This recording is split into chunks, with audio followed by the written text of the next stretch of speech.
Hey everyone, this is a headline article out of the National Post, and it's in reference to every year it comes out, and every year it just keeps getting bigger and bigger and bigger. Kind of like the housing market bubble that we see in Canada. This is in reference to the Ontario Sunshine List for 2017, and it's all the ways you never thought you could make $100,000 a year. Well, if you work for the government of Canada where you can use wealth redistribution as a means to an end, it's a pretty easy task to accomplish. In the private sector, to earn $100,000 a year, yeah, well, you got to put in a lot of hard work and effort. You got to be very proficient at your duties. You know what it would take for you to make that kind of money in the private sector. But in the government, like I say, it's pretty easy peasy because, like I say, the business model is completely different. In the private sector, you have to rely on investors. Everything has to be done on a voluntary measure, on a very voluntary means. So if someone doesn't agree, then, things can go pretty perilous. So everyone's usually have to stand on edge to a certain degree as far as being aligned with what the premises, what the principles, and how you want to maintain or create or grow a business. Government, like I say, completely backwards and turns everything that would be natural in the world upside down on its head.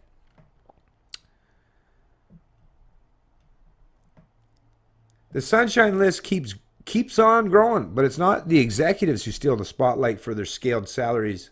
Instead, it's the incredible wide range of gigs that Ontarians are occupying that brings the list out into the spotlight. These are not just jobs that they told you about in career class. Now listen to this. These are the people, like I say, that are making over $100,000 a year in Ontario as a public sector worker. Lunchroom supervisor. Lunchroom supervisor. A lunchroom supervisor. Not exactly 100% sure on all the duties that would be entailed or encompassed in that particular job label, but lunchroom supervisor, insurmountable in any way, requires massively high expenditures or outcomes for that particular position. Really? Well, apparently so. Wailoo, Wailoo, at the Toronto District School Board, earning $111,949.67. There's where your taxpayer dollars are going. Janitor. A janitor. A fucking janitor. Look at what you make. I mean, if you're listening to this video and you're in the private sector, if you know anyone that's a janitor, how much does even a very good janitor that's been with a company for a long time and, has accumulated wage increases and benefits, and what are they making in the private sector? I'm pretty sure it's not even close to this. Michael Osso, O-S-S-O, at Ontario Power Generation, he earns $105,562.17. Pretty impressive for a janitor, wouldn't you say? Manager for caribou conservation. Caribou conservation. Is that a big problem in Canada? We just don't have enough caribou, right? Up in the north. We need to pay high dollars to someone to take care of those caribou, right? Hillary Gignac, Gignac, at the Ministry of Natural Resource and Forestry, earnings $103,859.63. Not bad for a caribou conservationist, right? Utility person A, whatever that means. Jeff Klein at the City of Kitchener, earning $117,536.43. So, stage carpenter.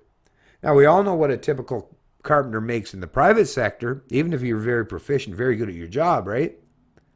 But if you go to be gainfully employed as a carpenter, even a very competent one, I'm pretty sure your earnings aren't on the same scale as Will Sutton at the Ryerson University. He earns $102,818.48. Damn, he must create some pretty impressive stage, right? Stages.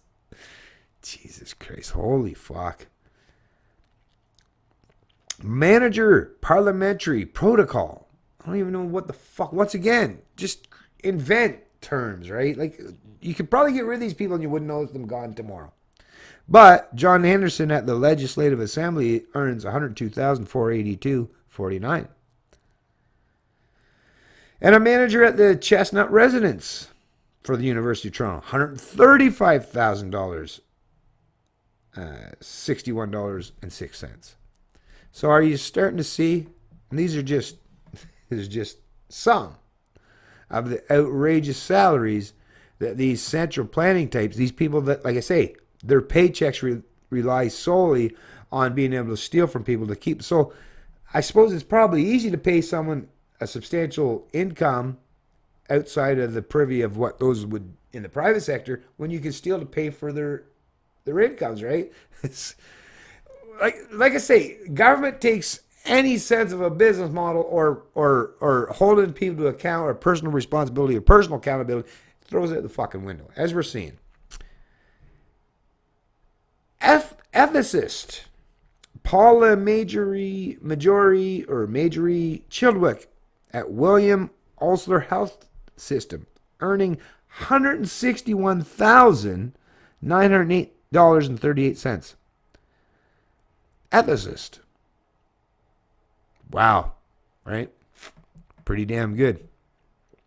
Anyways, it goes on and on and on. It's a fairly long list they put up there, but you can guarantee that it's not exhaustive and fully conclusive as far as covering everybody that's overpaid in the public sector. These fucking parasites, and we're seeing, like I say, and I mean, I'm the kind of person that, listen, everybody's entitled to a fair wage or earning a decent income, but it should be based on what they actually produce in society. What are the benefits, the actual genuine benefits that other people actually benefit from? Not how you can steal from people, but I mean, an actual private sector. The people that are building your houses, the people that are building your computers, the people that are creating all the infrastructure, actually doing the work in the private sector are getting paid a whole lot less than the people that are parasites. These people are standing on the shoulder of the people that built this country and benefit tremendously as a result of that. This is outrageous. And like I say, I have no ill feelings. I don't harbor any ill feelings towards those in the private sector. If you can generate huge amounts of wealth and income by producing or creating content, products, or services that people clamor to and clamor for and are willing to voluntarily pay you for that, then hey, be as rich as you can. Now, I'm hoping that you'll at least be philanthropic in some aspect or compassionate enough to spread that wealth around. It's not like you can spend it everywhere. But the private sector is completely different from the public sector. The public sector has the ability to use the power of force and mysticisms to steal from people. They use the power of wealth redistribution to prop each other up. This is worse than any mafia. Even at least the mafia, they held each other to a much higher standard. Now, it was all done through threat and force and coercion too, but they held each other to a much higher standard than even the politicians in Canada today. In Canada, or a lot of Western countries, they're on that fast-paced, ramped-up race to the bottom. And when you see these kind of people that are making this kind of income, making this kind of salary, without being genuine, productive, meaningful people in society that are producing things that people can tangibly, use, consume, and benefit from, this is devastating and it's destructive for the mentality, the psychology of anyone else that has to function in this society knowing this reality. It's Canadian Libertarian, and I love liberty.